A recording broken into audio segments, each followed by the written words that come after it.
วัสดีครับขอต้อนรับทุกท่านเข้าสู่บาร์คิวชาแนลแนวจ้ากับคอนเทนต์นี้นะครับจะเป็นคอนเทนต์การรีแคปนะครับเริ่มว่าสีลง EP 5ครับ5แล้วเราตามทันแล้วนะเราตามทันแล้วนะห้าแล้วทุกคนกับซีนหลังย้อนไปซีนหน้าถูกต้องเหรอเอางั้นเลยเหรอฉันกลัวว่าจะรีแคปซีนหลังแล้วเราก็จะไม่ไปไหนเลยเราก็จะอยู่กับซีนหลังอย่างเดียวถ้าอย่างนั้นก่อนที่จะไปรีแคป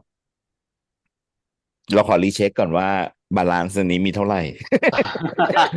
ขอบคุณนะครับขอบคุณทุกการสนับสนุนขอบคุณทุกการสนับสนุนนะครับสนับสนุนอังเคิลมีแบบเผื่อแบบว่ามีเงินให้พี่ป๊อปนะครับไปได้ฟีลแบบนูน่าบ้างอะไรบ้างจะได้ฟิลอังเคิลฟิลหนูหน้าอย่างงี้จริงอยากได้ฟีลอังเคิลจังเลย อยากได้อันนี้ไปสนับสนุนจังเลยทำไงดีฝากด้วยนะครับทุกคนแล้วก็ต้องขอบคุณทุกการสนับสนุนจริงๆนะครับไม่ใช่แค่การโอนเงินแบบนี้นะแต่ว่าเรื่องการกด subscribe ไลค์หัวใจแชร์อะไรอย่างเงี้ยอันนี้ก็เป็นเรื่องที่ดีมากๆสำหรับพวกเราจริงๆนะครับเพราะว่าเขาจริงแล้วการได้พูดได้คุยกันเนอะพี่ว่ามันชวนสร้างสรรค์ในแง่ของการที่ศิลปะมันได้ทำงานต่อเนื่องแล้วมันได้ทำงานอย่างครบวงจรจริงๆเพราะว่าเมื่อไหร่ก็ตามที่มันมีการถกการพูดคุยประเด็นทางศิลปะหลังจากที่ผลงานมันถูกผ่านออกมาให้แบบให้มันถูกพับบิกกันเนอะมันออกสู่สาธารณะเนี่ยพี่ว่ามันเกิดคุณค่าและแง่งามแน่นอนนะครับไม่ว่าจะในมิติไหนก็ตามนะแต่ว่าอย่างหนึ่งนะก็คือในบนพื้นฐานของความสุภาพแล้วกันเนอะ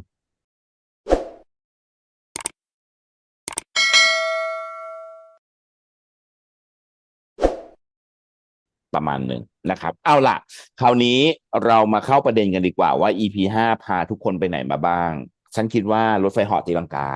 เธอว่าพาไปไหนกันมา EP 5ใต้ผ้าขนหนูไวแลนด์โพแดนดิพาไปที่โพโอ้ my god เห็นไหมคนนี้แหละของแท้ด็อกเตอร์เชื่อฉันยังคนนี้แหละของแท้ รู้ยังว่าที่มาของชื่อนางชื่อใหม่พี่จะตั้งชื่อใหม่เดี๋ยวขอแบบเป็นรีเนมพี่ป๊อปหน่อยอาม่าผ้าขนหนูงั้นต้องไม่ได้พี่ปอนถ้าอาม่ามันไม่ได้ต้องเป็นฮาจูมาที่ยังไม่ทิ้งฟิลหนูหน้าไม่มันยาวไปไงแบบอาม่าผ้าขนหนูมันดูแบบอาม่าผ้าขนหนูอะไรเงี้ยมันดูแมทไหนเราว่ากันมาว่าใครเห็นอะไรยังไงบ้างใครรู้สึกอะไรแบบไหนยังไงบ้างจะพูดถึงซีนที่ใช่ซีนที่ชอบหรือว่าอะไรบางช่วงบางตอนก็ได้นะเราก็จะได้อันนี้ตรงๆเนาะพอเพิ่งดูจบปุ๊บแล้วมันเหมือนแบบตายห่าแล้วประมวลผลไม่ทันใช่มันก็ต้องรีมายบางอย่างนิดนึงอะไรที่มันค้างอยู่ในหัวจะพูดได้ก่อนไงจริงก็จริงเอาที่ค้างในหัวก่อนไหมออฟหรือยังไงมีไหมมีอยู่ไหนว่าซีว่าจากที่หายไปเมื่อ EP ที่แล้วเนาะไม่ได้อยู่ก็ต้องขอโทษทุกคนด้วยนะครับ EP นี้กลับมาแล้วก็เปิดหัวมาวันนี้ยังไงนางงูพิษออฟทำไมนางงูพิษแล้วออฟหันใส่จอล่างพี่ทำไมอันนั้นเป็นงูที่ตายแล้วด้วยนะไว้แรงมากไม่เป็นไรลูกพอลูกขันมาปุ๊บฉันก็เงยบนทันทีเลยเอาเหรอนี่เป็นกระจกสะท้อนเหรอฉันจะสะบัดทางนี้ก็ไม่ได้เดี๋ยวฉันโดนฉันชิงทางไหนดีแรงมากตัวละครนี้เหมือนเขาทิ้งเชื้อเมื่อปลาย EP ที่แล้วเนาะก็มาจริงๆแหละมายังไงมันก็ต้องมาตัวละครแบบเนี้ยที่เข้ามาให้เห็นอีกมิติหนึ่งของกฤษว่าเขาวันนี้ก็เลยพูดผมว่าน่าจะพูดของการแสดงของอัพนิดนึงแล้วกันเพราะว่าพอมีอีกมิติของกฤษเข้ามาในเรื่องของความรักความทุ่มเทในความรักอะไรในพาร์ทที่เราเห็นว่าแฟลชแบ็กเบาๆว่ามันเกิดอะไรขึ้นบ้างก่อนหน้านี้ทำไมเขาเป็นอย่างนี้อย่างนี้เราก็เลยได้รู้ว่าเขาเป็นคนทุ่มเทเนอะแล้วชีวิตเขาน่าจะเป็นคนเขาเป็นคนเก็บคนกดดันมาทั้งครอบครัวเรื่องความรักทุกอย่างเหมือนเขาเก็บคนเดียวอะไรเงี้ยแล้วก็นางงามอยู่ประมาณนึงเนาะและการแสดงออกของอัพเนี่ยอันนี้ยังผมว่ายังไม่100%เพราะว่ามิติของพีทผมว่ามันต้องมีเพิ่มอีกในเรื่องของบอกว่าที่เราคุยกันในรีแอคเนอะเราไม่ได้อยากรู้หรอกว่าเขาคบกันยังไงเราอยากรู้ว่าเขาเลิกเพราะอะไรและเหตุผลที่ให้มาใน EP เนี้ยมันก็ยังไม่เคลียร์ส่วนตัวผมนะมันอาจจะโอเคอาจจะบอกว่าไม่อยากชัดเจนอยากมีตัวตนนู่นนี่นั่นใช่แต่ว่าผมว่าอาจจะมีเหตุผลอื่นอีกหรือเปล่าก็ไม่แน่ใจแต่มิติตัวละครที่ให้มาทำให้ ตัวละครของกริดที่อัพเล่นวันนี้เราได้เห็นแล้วว่าเขาเป็นคนทุ่มเทในเรื่องความรักเขาเป็นคนจริงจังในทุกๆเรื่องที่เขาทำเนาะทั้งบางเรื่องเขาอาจจะไม่อยากทำก็ได้อะไรอย่างเงี้ยก็เลยเธอได้เห็น เหรอฉันมองว่าน่าจะมีปมอะไรบางอย่างนะว่าหลายๆอย่างใช่ที่ใช่ผมว่ามันได้มาจากการต้องมีอีกเปย์อะอืผมมว่ามันต้องมีอีกแหละแต่ว่าไม่ปมแค่ตัดอืมแต่ถ้ามองในแง่ของจุดที่ EP เนี้ยแตะเราก็จะมองได้นะว่าเขาเป็นคนทุ่มเทเนาะเขาเป็นคนเอาง่ายๆรักจริงอ่ะคืออยากได้ความรักดีๆแหละอะไรเงี้ยมันก็เลอืมยเห็นในมิติของทุ่มเทอัพที่สิเล่นขอเป็นแฟนด้วยคอนโดหนึ่งหลัง พอโดนหนึ่งหลังใช่ไหมมันก็เลยเราได้เห็นการแสดงของอัพที่เล่นในซีนอารมณ์ดีนะผมว่าดีนะอืมไม่ได้ ไม่ได้โอเวอร์จนเกินไปในการฟูมฟายของร้องไห้ตรงนั้นอะไรเงี้ยผมว่าเขายังคุมตัวละครกฤษได้อยู่แต่ทั้งที่เราก็ยังไม่ได้รู้ว่ากฤษจริงๆ100%นะในเรื่องความรักมันเป็นเรื่องนี้หรือเปล่าหรือว่าเป็นมิตินี้จริงๆหรือเปล่าจริงอาจจะมีเหตุผลอื่นผมบอกเนาะก็เลยรู้สึกว่าสิ่งที่อัพถ่ายทอดมากับบทที่เราเห็นวันเนี้ยพอดีไม่ได้ล้นไม่ได้ฟูมฟายมากมายแต่เห็นถึงความบริสุทธิ์ใจความที่จะตั้งใจให้เกิดความรักดีๆของเขาอะไรอย่างเงี้ย มันก็เลยต่อยอดมาถึงความรักดีๆอันใหม่ที่เราเพิ่งได้เห็นกันไปก่อนเมื่อกี้อะไรเงี้ยว่ามันเกิดอะไรขึ้นไปบ้างเนาะอะไรเงี้ยก็เลยรู้สึกว่ามันก็แล้ววันนี้ซีนที่ลากออกมาหลังจากนั้นก็จะเป็นซีนที่เป็นสืบสวนสอบสวนเนาะเราก็จะได้เห็นว่าโอเคมันมีซีนบู๊ขึ้นมาอย่างที่คุณเป๊ปเขาก็ดีไซน์ออกมาผมว่าซีนบู๊วันนี้โอเคนะกับการเล่นของอัพกำลังมันเป็นซีนที่แบบใช้แบบมือเปล่าอ่ะซะส่วนใหญ่ จะไม่ได้โชว์อะไรมากมายแต่ว่ามุมกล้องดีตัดต่อโอเคเดี๋ยวบางช็อตมันจะมีบ้างแหละเราก็จะรู้ว่านักแสดงประกอบบางคนเข้ามาในจังหวะที่นู่นนี่มันก็นะเข้าใจได้บางอย่างที่แบบเหรอมึงเตรียมกันมาอะไรเงี้ยหรือยังไงแต่ว่าก็ยังสับขาหลอกได้ดีในที่แบบนั้นเราคิดเลยว่าคนที่มายิงตอนหลังเป็นพีทหรือเปล่าอะไรเงี้ยถือว่ามันก็จะมีอะไรให้เราได้รู้และติดตามส่วนไม่วันไอ้นั่นไม่ฮะใช่นั้นไอ้นั่นคือพี่ปอนอคติ อ๋อเหรอฉันโดนชี้นำเหรอ ฉันพูดเลยว่า ใช่ ใช่ ฉันพูดเลยว่าใช่ ฉันพูดเลยว่าใช่ อืม ส่วนวันนี้ก็ถึงบอกว่ามันเป็นซีนโชว์ของภูมิอีกแล้วเหมือนเดิมเนาะแต่ว่าเป็นซีนโอ้โหผมต้องยอมรับว่าผมว่าน้องต้องไปฝึกมาเยอะมากๆอะอืมโพแดนกับผู้ชายถึงแข็งแรงอย่างเดียวก็ไม่ได้นะผมว่าอืมมันต้องมีเทคนิคมันต้องใช้การฝึกฝนน่ะแล้วผมว่าการดีไซน์โชว์ผ้าขนหนูนะครับส่วนตัวถ้าเป็นที่อื่นผมว่าเอาจริงมันนะถ้าเป็นในที่เราเคยดูมาอาจจะแบบเห็นใส่กางเกงในไปแล้วด้วยซ้ำเลยแต่ว่าอันเนี้ยเขาทำได้ดีเขาพยายามใช้มูฟเมนต์ช่วยในการที่แบบปกปิดส่วนที่เป็นสงวนไม่ควรอะไรเงี้ยซึ่งผมว่าทำได้โอเคคือไม่ค่อยได้เห็นที่มันปกติก็คือเปิดก็เปิดก็ได้ไม่เป็นไรนี่มันยังใส่กางเกงขาสั้นบ็อกเซอร์ได้อยู่เลยใช่ไหมแต่เนี่ยเขาคือแบบเทาเอลคือเทาเอลเลยเราก็จะเห็นการโชว์แบบสะบัดผ้าซ้ายขวาซึ่งทุกมิติที่ทำออกมาแล้วเราเห็นว่าเขาพยายามปิดที่มันส่วนที่แบบไม่ควรพึงประสงค์ไม่ควรอุไม่ควรจาจะต้องหรือว่าโชว์ต้องโชว์อะไรออกมาอะไรเงี้ยใช่ซึ่งทำมานักแสดงไม่ได้ดีนะ เปลืองตัวพูดง่ายๆอ่ะไม่เปลืองตัวใช่ผมรู้สึกว่าทำได้ดีเพราะว่าปกติมันก็เปิดได้ไม่เป็นไรนี่บ็อกเซอร์ก็มีอะไรอย่างเงี้ยใช่ไหมแต่ว่าอืมพอทำนี้เราได้เห็นอีกให้ได้เห็นโคโรกราฟบางอย่างซึ่งไม่ค่อยได้เจอในซีรีส์ไทยเท่าไหร่อะไรเงี้ยใช่คือส่วนก็โคโรกราฟทำให้รู้สึกว่าเหมือนข้างในไม่ใส่อะไรด้วยซ้ใช่ใช่ใช่ใช่ใช่ใช่ใช่ซึ่งทำได้ดีกว่าบวกกับแสงบวกกับมุมกล้องที่ทำอะไรเงี้ยก็ดีแล้วก็สเต็ปในการปล่อยโชว์ของแต่ละคนก็มีน้ำหนักพอกันโอเคตอนหลังอาจจะต้องเป็นภูมิโชว์แหละเรารู้อยู่แล้วเนาะตัวของวายุต้องได้โชว์มากกว่าอะไรเงี้ยแต่ว่าแต่โชว์ของวายุก็ทำแล้วตาตึงจริงๆต้องยอมใจว่ะภูมิผมว่าต้องใช้เวลาเป็นเดือนนะอย่างเงี้ยขอบคุณออฟที่ชมแฟนที อืมแต่เสียดายนิดนึงไงเพราะว่ายังไงเขาแข่งกับสกายใช่ไหมสกายไม่ได้รู้สึกว่าสกายได้โชว์น้อยเกินไปคือแบบว่าำอืมอ่าตั้งใจจะให้มันดูมันให้ดูไม่สูสีอ่าใช่ถูกต้องรู้สึกเป็นเสียดายไปนิดนึงในอันนี้มันเมื่อแบบว่าชนะแบบสีขาดลแข่งกันอยอ่ะมาตลอดไม่อ่าไม่ไม่ไม่มีมีข้อกังวลคู่เทียบใช่ เออมันไม่มีคู่เทียบใช่ใช่แล้วมันทำคือแบบให้รู้ไม่ว่าแบบว่าเขาเราเราชนะเขาเราไม่ลุ้นเราไม่ลุ้นอ่ะไม่ลุ้นเท่าที่คอืมวรอืส่วนมตัวนะอะไรถูเงี้ยกถูกเพราะว่าพอเห็นปุ๊บออกมาปุ๊บเนี่ยรู้แล้วว่าจะชนะนะปิดไฟมันตั้งแต่แรกเลยติดไฟแบบดูเด่นกว่าคนอื่นนะอืมเออ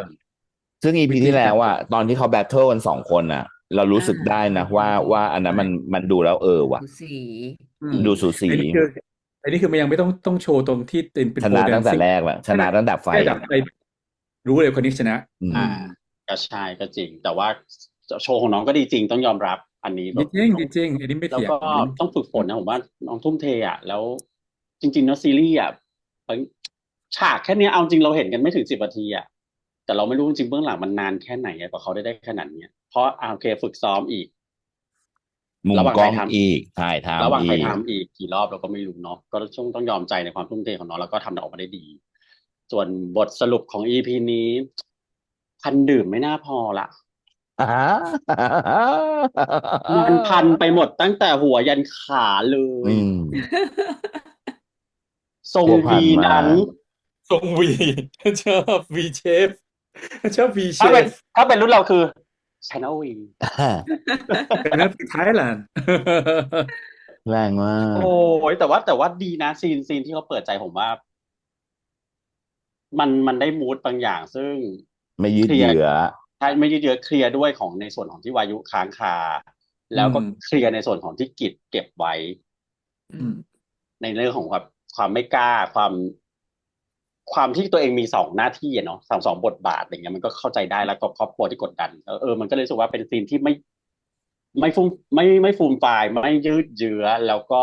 กระชับแล้วก็ได้ใจความ อืม แต่หลังจากนั้นก็ว่ากันเองเนาะกับชาโนวีอย่างเงี้ยก็มันก็แล้วแต่ ไอเลิฟ ไอเลิฟเหมือนกัน แล้วก็แต่ฉากที่บอกรักกันข้างหน้า โอเคเข้าใจว่าเซตแหละว่ามึงจะอยู่กัน2 คนมึงจะไม่มีใครเดินเข้าเดินออกเลยนี่แต่สวยอะต้องยอมรับว่าส ส วย วย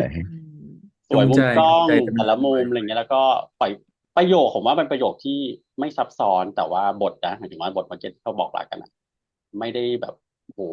พรรณนาบัวหารขนาดนั้น แต่รู้สึกว่าเรามันสั้นแล้วมันได้ใจความ มันเป็นความพิเศษของความธรรมดา อ่ะถู อื ก ม า คือถ้าพูดตรงๆก็คือว่าตัวของกริดเองรู้อยู่แล้วแหละว่าเขาต้องการอะไรอ่ะเขาความที่เขา ใช่ อายุมากกว่านะเขารู้ว่าเด็กคนนี้ต้องการอะไรอ่ะสิ่ง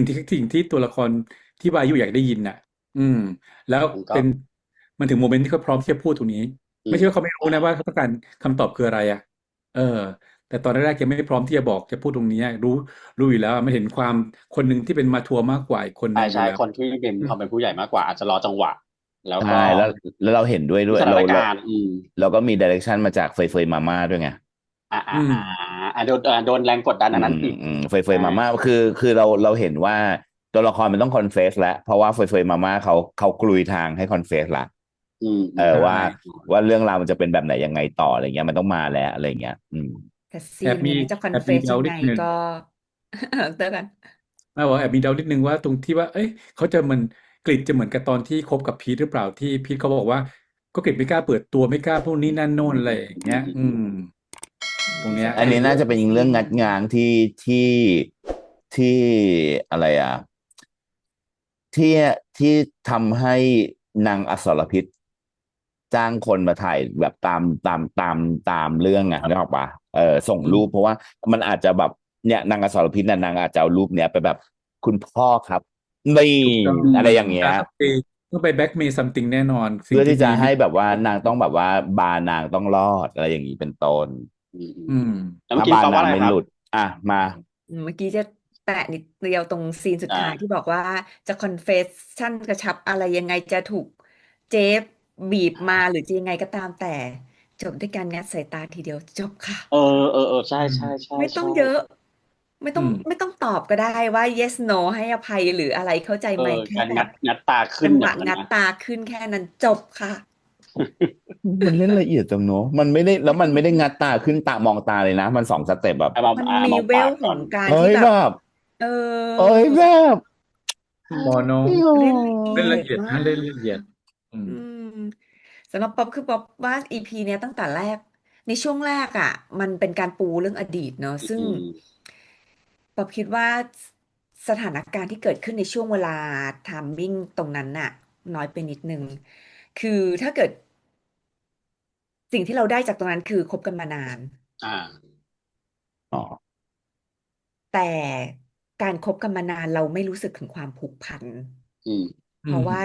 ในการดำเนินเรื่องมามันน่าจะมีซิ t u a ชันอะไรบางอย่างที่เราให้เห็นรู้สึกว่า2 คนเนี่ยเขารักกันมาขนาดไหนถึงต้อง ได้คอนโด แย ห ก ลัง กัน นึง แบ อ่ะ บนี้ ต้องได้คอนโดหลังนึงอ่ะ อืม คืออยาก แต่ รู้ว่า สิ่ เห ง ตุผลที่ฟูมไฟายขนาดนั้นนะ อื มัน ม เพ อื ราะ ม อะไร อืม ใช่ คือแล้วเนี่ยแหละ เพราะว่าตรงเนี้ยมันความผูกพันมันไม่ได้ผูกให้เราเหนียวให้รู้สึกว่ามันเหนียวแน่นมาก แล้ว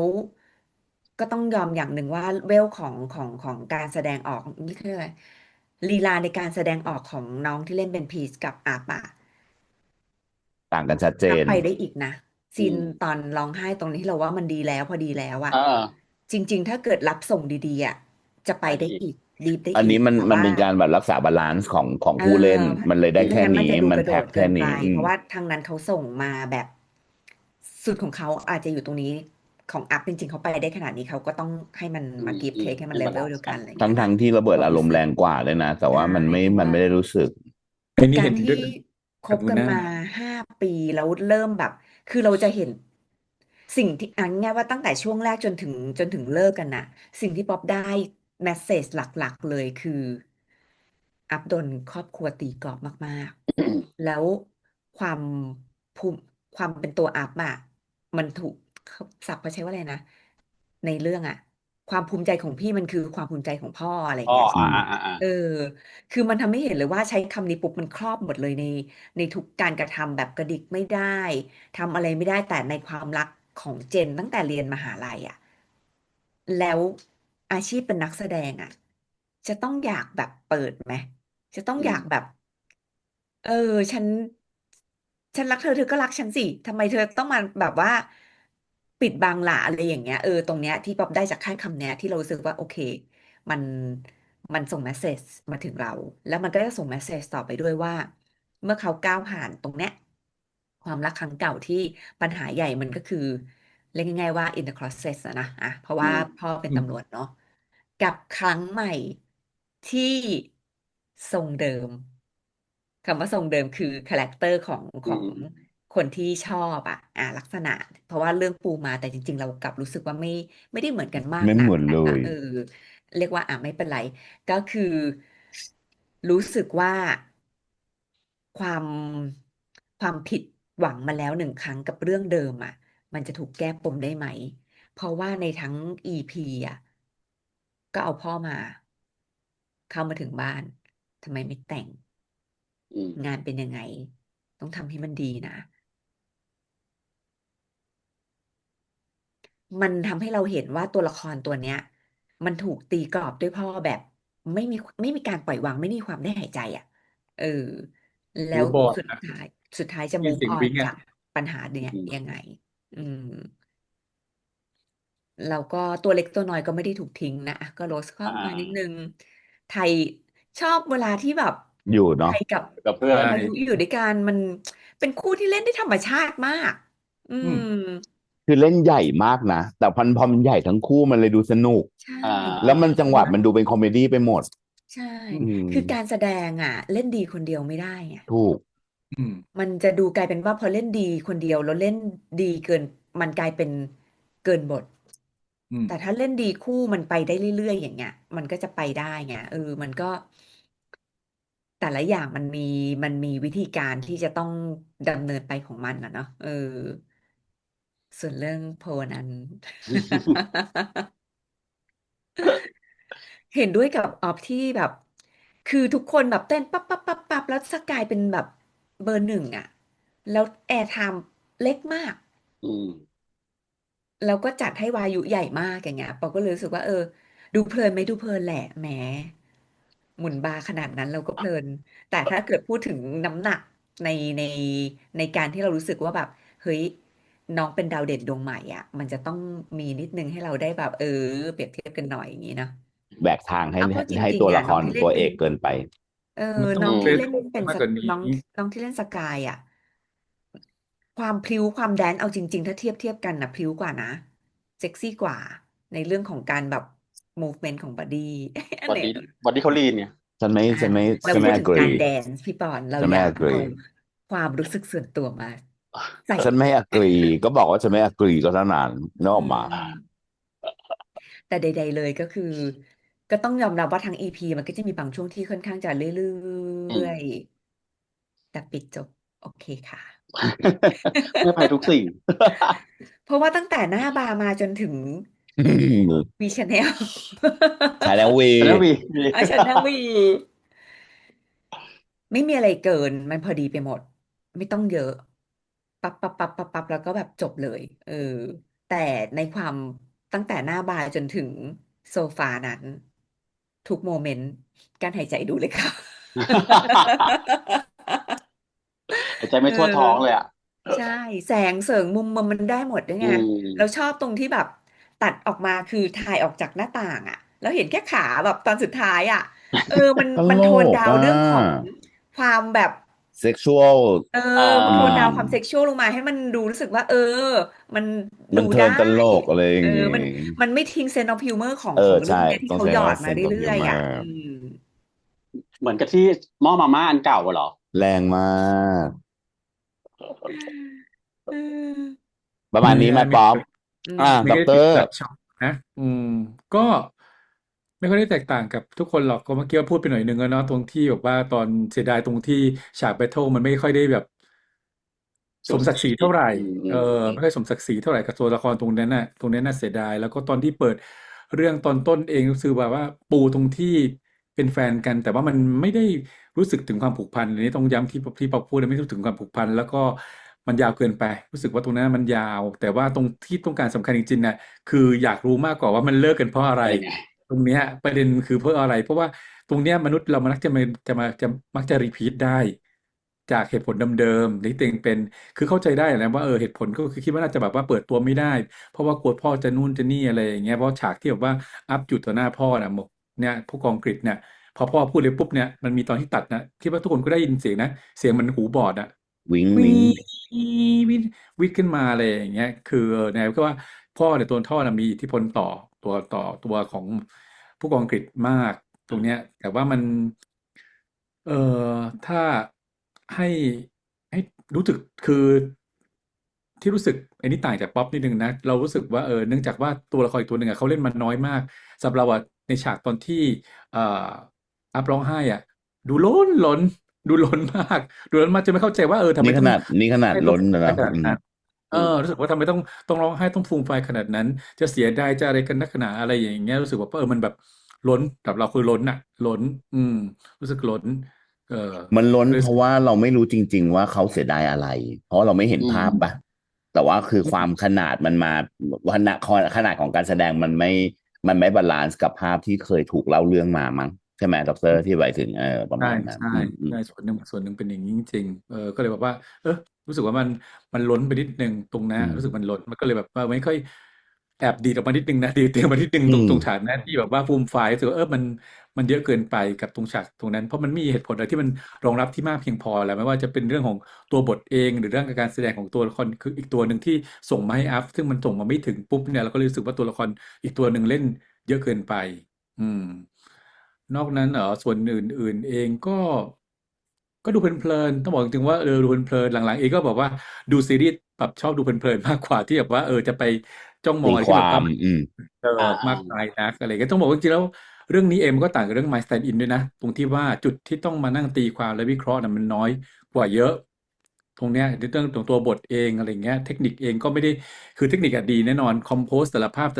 ที่ดูที่แบบว่าตอนที่เขาไปเจอกันทั้งตีใน ตอนที่ตัวละครมาเจอกันในผับอะในแล้วก็ตอนที่บาร์ข้างหลังเป็นจะหมักอยู่ในบาร์เนี่ยตรงบาร์นี้ข้างหลังอืปุ๊บมเนี่ยคอมโพสต่างๆนานาฉากหลังแสงเสริงเนี่ยสวยงามทุกจุดเราไม่ได้ว่าแต่ว่ามันก็ไม่ได้มีอะไรที่มันลึกอืมชอบใช้เรื่องนี้ก็ชอบใช้นะมุมตีบเนี่ยภาพดีมุมตีบอืมช่องชอบใช้มากในเรื่องเนี้ยตอนที่เล่าถึงความสัมพันธ์ของสองคนนี้อะไรอย่างเงี้ยที่มีโรสเป็นตัวกลางนู่นนี่นั่นโน่นก็ชอบใช้ภาพมุมนี้อะไรอย่างเงี้ยแต่ว่า ถ้าเอามาตีความในเชิงสัญญามันไม่ได้เยอะกับเรื่องเก่าอะไรอย่างเงี้ยเพียงแต่ว่าโอเคละเราเข้าใจแนวของเรื่องได้ว่ามันไม่ใช่แนวเดียวกันนะก็ไม่ได้บอกว่าที่มันออกมาแบบเนี้ยมันแย่เพราะว่าละครสองเรื่องเนี่ยซีรีส์สองเรื่องเนี่ยมันไม่ใช่แนวเดียวกันไม่ได้ออกมาเหมือนกันที่ต้องตีความทุกมิติตีความทุกบททุกการแสดงทุกการกระดิกนิ้วภาพหน้าภาพหลังภาพอะไรอืต่างๆนานามตรงเนี้ยก็เลยเข้าใจได้อืม อาจจะเพราะว่าไม่ได้ดูซีรีส์มานานก็เลยภาพจำสุดท้ายก็คือ My Stand In แล้วก็จะมีความ expect อยู่ว่าเฮ้ยมันจะต้องแบบนะมีอะไรที่รอการตีความอยู่เยอะเพียงแต่ว่ามันก็ไม่ใช่แต่ถามว่าดูแล้วเพลินไหมเพลินถามว่า เทียบกับปี EP 4แล้ว EP 4สมูทกว่าแล้วก็กลมกว่า อืม อืม EP กว่า4สมูทกว่าแล้วก็เอ่อนะแล้วก็ชอบการฉากที่เป็นฉากเลิฟซีนของเรื่องรู้สึกว่าไม่จำเป็นจะต้องให้นักแสดงรู้สึกในการเปลืองตัวมากอ่ะเพียงแต่ว่ามันก็สามารถใช้มุมกล้องการถ่ายการแสดงต่างๆนานาเนี่ยเพียงพอแล้วที่จะให้คนดูไปจินตนาการต่อว่ามันเผ็ดร้อนขนาดไหนรู้สึกว่าเนี่ยดีเก่งนะเก่งเพราะว่าบางอย่างคือแบบว่า แค่เฮ้ยนี้พอบ างทีมันเห็นหมดเนี่ยไอ้ความตื่นเต้นก็น้อยลงนะจริงๆนะ ใช่แต่เนี่ยคือแบบว่าเขาปล่อยให้จินตนาการได้ทำงานด้วยอ่ะซึ่งเป็นสิ่งที่วิเศษสุดมากแล้วก็รอคอยเพราะอยากเดี๋ยวว่าเพราะเมื่อรกี้อคอยด้วย รอคอยพี่กรณ์ว่าChannel V Thailand เนี่ย ก็ เป็นยัง ซีน ไง นี้เราพูดกันตั้งแต่ EP แรกที่มันมาเป็นคีย์แฮงเกอร์ ใช่ใช่ ว่าเอามั มัน น ไป เป็น ไหน แเจ อ่ะ อเป็นไหนวะอะไรเงี้ย รอคอยจริงๆเพราะว่าอยากเห็นฉากเลิฟซีนเป็นอย่างเงี้ยที่แบบว่าเหลือพื้นที่ไม่ใช่แบบจงแจ้งแต่ว่าบางทีคือที่มันจงแจ้งจงครึ่มอ่ะบางทีก็ดูไม่จริงนะไม่ได้หมายความว่าออกมาแสดงจูบกันจริงๆแล้วแบบปุ๊บนวล แล้ว เนีย ดู จริง จริง ๆเสียภาพเนี่ยแล้วดูจริงมันไม่ได้จริงเสมอไป บางทีดูปลอมสังเกตถึงการความเกรงอะไรอย่างเงี้ยหน้าเนื้อนี่มันเห็นนะตรงเนี้ยอ่ะพูดเหมือน ปิดท้าย ผู้ ด้วย เชี่ยว พี่ ชาญ กรณ์ ไป นะค ด รับ รเห็นไหม ผู้เชี่ยวชาญ โอเค ที่มีประสบการณ์อันดับแรกพี่อยากชมทะเลก่อน พี่รู้สึกว่าทะเลเล่น ว่า ดี จะ จั พู ง ด เล ถึง ย มายเหมือนกัน ลืมไป พี่ว่า ดี คือตัวละครตัวเนี้ยมันทำให้เรารู้สึกว่าตัวละครอย่างวายุอ่ะมันโชคดีจังเลย คือโชคชะตาไม่ได้กลั่นแกล้งวายุขนาดนั้น แล้วโชคชะตาถึงต้องถือว่าเข้าข้างแล้วคือเป็นลูกรักพระเจ้าได้ซ้ำกับตัวละครตัวนี้ อืม เพราะว่า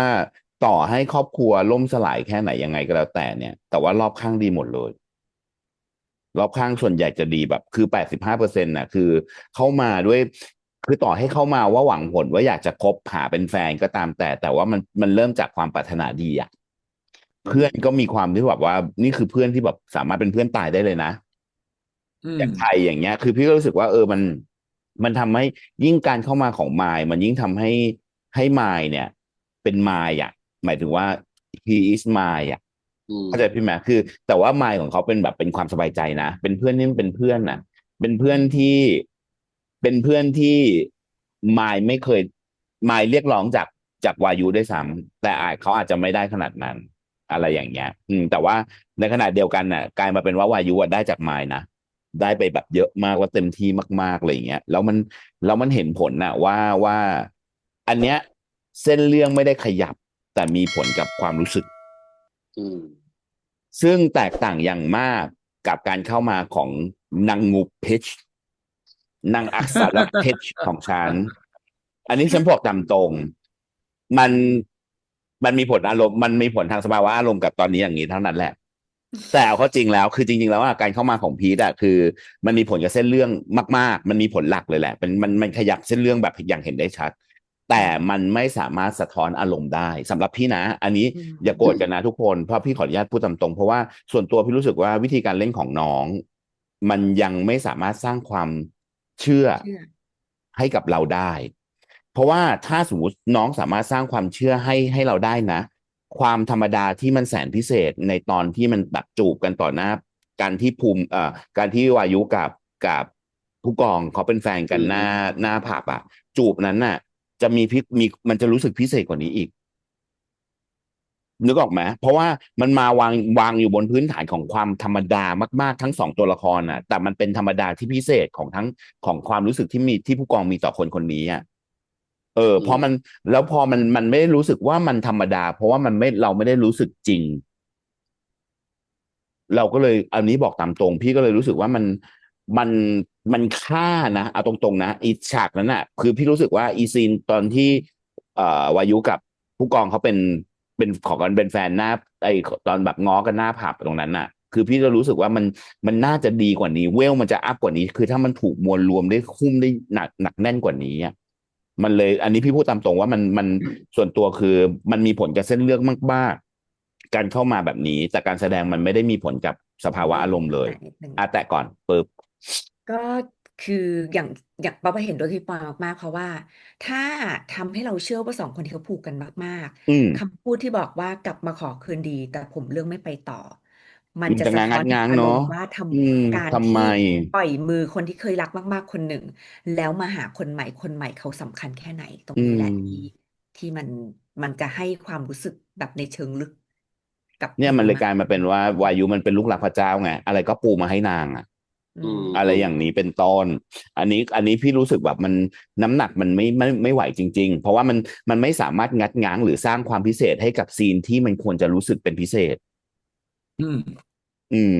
มันเสียดายเพราะว่าส่วนตัวพี่นะในซีนเนี้ยนางคือทาวเวลโชว์เนาะทาวเวลไนท์เนาะพี่รู้สึกว่ามันคือการปกปิดส่วนสำคัญที่สุดอืมมันคือเรื่องเนี้ยมันคือเรื่องที่มันจะต้องปกปิดส่วนสำคัญที่สุดส่วนที่สำคัญที่สุดของผู้กองคือเรื่องนี้คือเรื่องวายุ แล้วพอน้ำหนักของสังเกตไหมเพราะตอนแรกอะเทมโปมันจะช้าเนอะมันสโลว์มากเลยนะจังหวะไดนามิกมันสโลว์มากเลยอะแต่พอตอนหลังอะพอมาถึงปุ๊บแล้วอัดแบบปังปังปังปังปังปังปังปังปังแล้วปี๊ดอย่างเงี้ยอืมคือคือกลายมาเป็นว่าภาพที่เล่ามาตอนแรกอะอยากให้น้ำหนักมันน้ำหนักมันควรสร้างจากภาวะที่มันแบบสโลว์อะ แต่มันต้องมีน้ำหนักแล้วมันกระจายผลมากๆทางความรู้สึกอะในแง่มิติของงานอย่างเงี้ยเนาะพี่ว่ามันจะให้แบบโอ้โหมันเป็นการยัดยางที่แบบทำไมมันถึงแบบอีหินก้อนนี้มันจนถึงแบบทุ่มคนคนหนึ่งให้มันไปไกลได้ขนาดนี้อ่ะซึ่งอันเนี้ยพี่ว่าเสียดายจริงๆอารมณ์แบบคอนทราสต์ยิ่งชัดยิ่งเห็นชัดถูกไหมเพราะว่าเอาเข้าจริงแล้วนะไดนามิกของจะเรียกว่าอะไรอะไดนามิกของบทอะ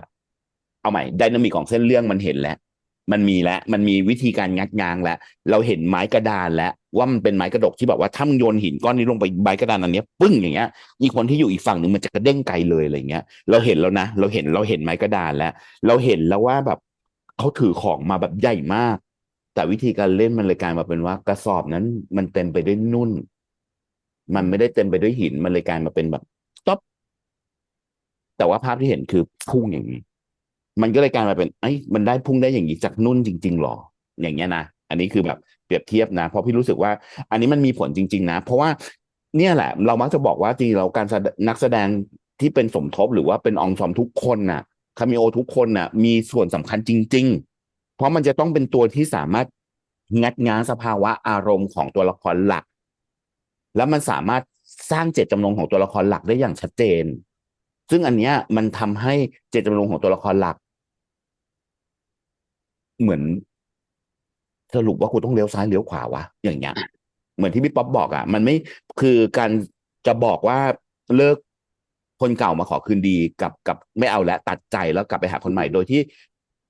ยังต้องลังเลสงสัยเพราะขนาดแบบหน้าตึงเหมือนแบบว่าหมอไหนเข้าไปหาเขาอันนึกออกไหม อืม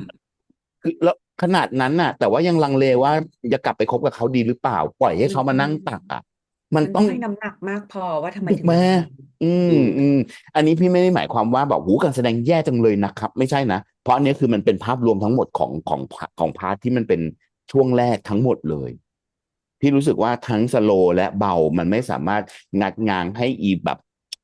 อีตัวละครอีพาร์ทหลังอ่ะมันไปไกลและสูงได้ขนาดนั้นอืมคืออย่างน้อยถ้าเราได้เห็นสองคนนี้เขาอยู่ที่อื่นนอกจากห้องกับมหาลัย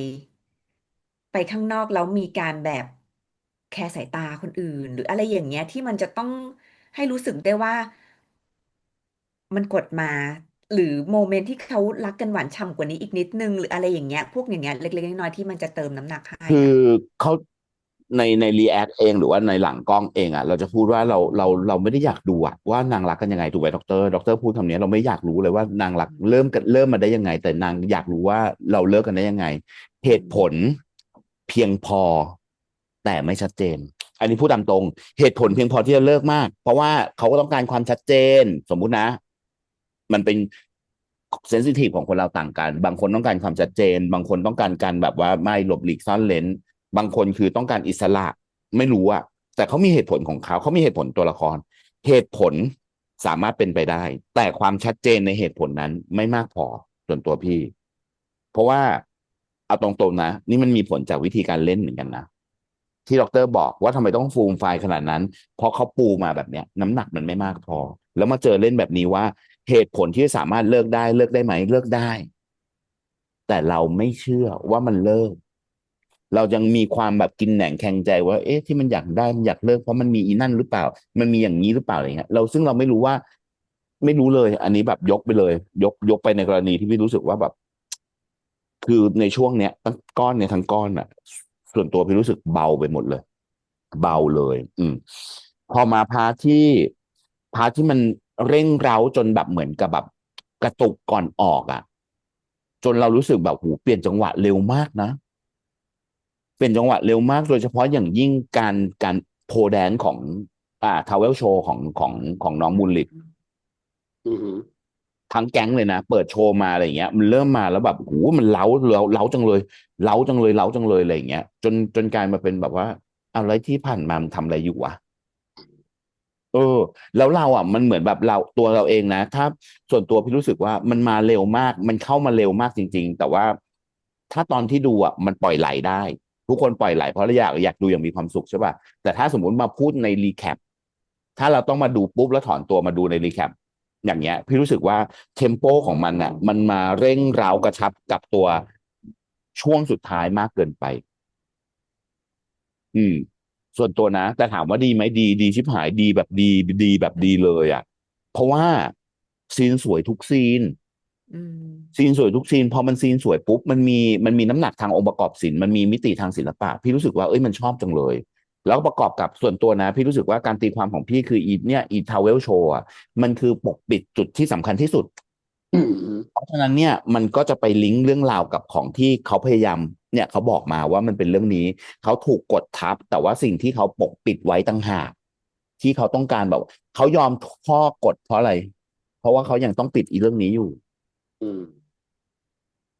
แต่เมื่อไหร่ที่เขาเปิดผ้านั่นหมายความว่าเขายอมหมดแล้ว แต่มันยังไม่ถึงนะนึกออกไหมอารมณ์นี้ประมาณนี้เท่าความรู้สึกพี่นะแต่ว่าส่วนตัวการแสดงของแบบ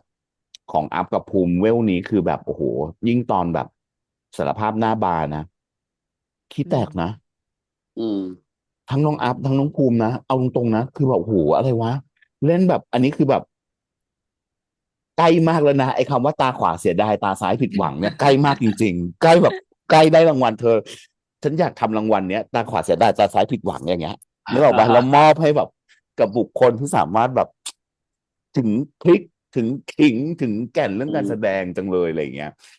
ฉันอยากทำนะเดี๋ยวไปขอแบบดีไซน์รางวัลก่อนตาขวาเสียดายตาซ้ายผิดหวังจากปากทีชาแนลอแล้วก็ย่างเงี้ย แล้วจะไปตายอย่างเงี้ย ใช่อารมณ์ประมาณนั้น ส่วนตัวก็เอาประมาณนี้แล้วกันครับทุกคนเดี๋ยวไว้ คือพี่ว่ามันน่าจะต้องมีเรื่องราวของผมของน้องว่ามันต้องมีอะไรอีกอสรพิมันษนี้อีกในอีกในซีนอีกมันต้องมาผมว่าเขาอาจจะมันยังเปิดไม่หมดในอีที่บอกกแง่งหนึ่งอ่าฉันรู้ว่าเธอหลายแง่ง คุณเป๊ป นางอักษรเอาไม่ใช่หมายถึงคุณเป๊ป เอาหมายนางอักษรพิษนั้นโอเค ก็ประมาณนี้ทุกคนแล้วทุกคนรู้สึกแบบไหนยังไงบ้าง หรือทุกคนอยากพูดคุยกับประเด็นไหนในซีนไหนยังไงบ้างก็มาเล่าให้เราฟังนะ ใช่ขอร้องเถอะมาเล่าฟังด้วยนะจ๊ะไม่ใช่รับชมอย่างเดียว มาพูดมาคุยกันด้วยไม่ว่าจะเป็นใต้คลิปนี้ หรือแม้กระทั่งกับตอนที่เรามีนะครับมาพูดมาคุยกันนะทุกคนเพราะเชื่อว่า พวกเราเชื่อเหลือเกินนะครับว่าปากทีชาแนลที่เราทำช่องขึ้นมาเนี่ยเราอยากให้พื้นที่ตรงนี้มันเป็นพื้นที่ของการพูดกันคุยกัน หลังจากที่เราได้ชมซีรีส์เพราะว่าศิลปะมันจะต้องทำงานอย่างครบถ้วน และศิลปะมันจะมีคุณค่าก็ต่อเมื่อที่มันทำงานอย่างครบถ้วนนี่แหละครับฝากด้วยกันนะจ๊ะพวกเรามาช่วยกันนะจ๊ะเหมือนกับที่ทุกคนได้ช่วยสนับสนุนเรา ต้องขอบคุณด้วยนะครับสำหรับการสนับสนุนทุกการสนับสนุนนะไม่ว่า ดื่ม2 ดื่มก่อนก็ได้จ้ะเอาพันดื่มไปเลยพันดื่มไปละนะดื่ม ค แล้ รั ว บ ติดประทานไง ช่วยสานฝันให้หนูหน้าได้มีฟิวหนูหน้าหน่อยนึง หรือจะเปย์เราอย่างผู้กองก็ได้ว่าซื้อห้องให้เลยก็ได้ แต่แบบแต่อย่าประเภทแบบว่าห้องเราเสาเดียวอย่างนี้ก็ไม่ไหวนะ บ้านกงเต็กเงี้ยเหรอพี่บอล แรงมาก โอเค ขอบคุณนะครับทุกการสนับสนุนเนาะอันนี้คือบัญชีที่ทุกคนสามารถโอนตรงเข้ามาได้นะครับ หรือว่าจะเป็นการ subscribe ไลค์หัวใจแชร์ แล้วก็การพูดไปคุยกันท้ายคลิปนี้นะครับ หรือว่าในทุกโซเชียลเลยเช่นกันนะครับ โอเคครับ วันนี้พวกเรา4 คนต้องขอบคุณทุกคนมากๆจริงๆนะครับ ขอบคุณมากไปกว่านั้นคือ VTV นะครับที่ผลิตคอนเทนต์ดีๆแบบนี้ขึ้นมานะครับ ขอบคุณ นักแสดงผู้กำกับ คนงานป้าแม่บ้านที่คนขับรถตู้ใดๆทุกคนที่มีส่วนร่วมกับซีรีส์เรื่องนี้ พวกคุณเยี่ยมมากจริงๆนะครับเอาละครับวันนี้พวกเรา4คนต้องลากันแล้วครับเจอกันกับคลิปหน้าจะเป็นคอนเทนต์อะไรฝากด้วยนะครับแต่ว่าวันนี้ไปแล้วจ้าสวัสดีครับ สวัสดีครับ บ๊ายบาย Oh boy.